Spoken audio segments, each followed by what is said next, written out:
Hey everybody, Happy New Year. I hope you're doing well and that you're enjoying these new energies. I think moving into the year of fast transformation and just being, no longer doing, moving from head to heart and a swift leap from those energies of the mind through to the soul, and living from a very different platform, operating from a very different energy, using intuition over trying to analyze. There are a few pitfalls in that, I won't deny, because the energy change between 2025, completions, karmic endings, things breaking down, moving through to breakthroughs, anything that wasn't quite completed, which is a lot to ask, let's be honest. Anything that wasn't completed will feel a little bit sticky and a little bit bumpy coming into January, but that's okay.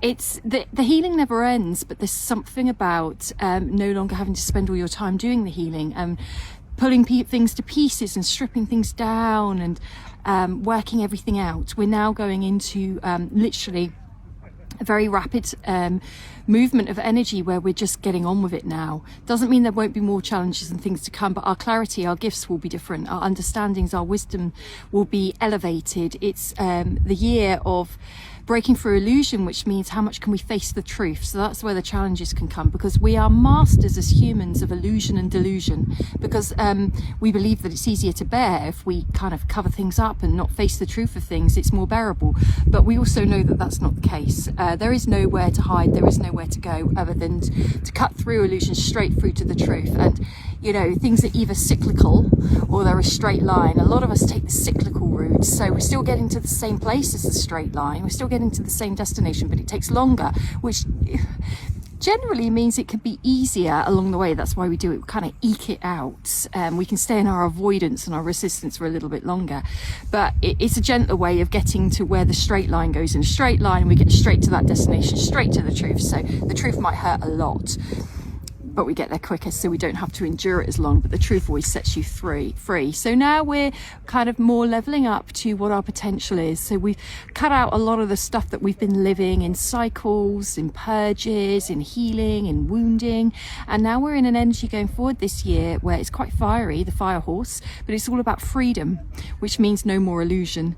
Cutting out the Maya illusion and going straight for the truth, which saves us a lot of time, because time has actually sped up in many ways. And we are now being asked to fit a lot more in a different way, in a spiritual way, than we were, because on a human societal way we're fitting in too much and we're not having time to breathe and to be, which is what the soul does. The soul will be, the mind is to do. So if you're somebody, for example, who may have a guilt complex if you're not working really hard all of the time, I've been guilty of that, but a guilt complex on that, for example, when you're listening to your intuition now, your intuition will say, of course, just be, because that's where your wisdom can shine through. But when you're go listening to the mind, there's not much wisdom in that, and it's very stressful. So it's leveling up from the human life into the soul life that little bit more. The wisdom, the intuition will never let you down. It's of high emotional intelligence, it's of high spiritual intelligence. We don't just need to lean on academic intelligence anymore, or learned, conditioned intelligence, because actually that's very, very limiting and it's still stuck in the matrix and the 3D. There is so much more to us. So going forward, when we use both brains and we use them together, we get a much bigger view and landscape and broader spectrum of understanding of topics, situations, grief, healing, going forward, decision making, than if we just use one brain. Why would we do that? So often people are saying, how do we get into our intuition? Just feel and practice it every single day. It is a practice like anything. Just like when we use this muscle, we have to practice by learning and going over things and studying. Well, we practice with this muscle as well. So it takes a bit of dedication, but we all have intuition. We've learned very well to shut it down. We've also been trained to shut it down. At any time you can wake up your soul's wisdom, which has all the codes of your calling, your destiny, your higher purpose. At any time, you just have to be and have space, maybe in nature, maybe in a swim,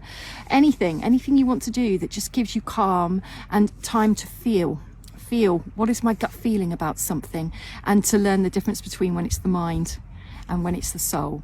And there are ways of doing that as well. So embrace the energy that's happening. January is going to be a very healing purge, and just be with it. So it can spike anxiety as well, such changes, but we've made it.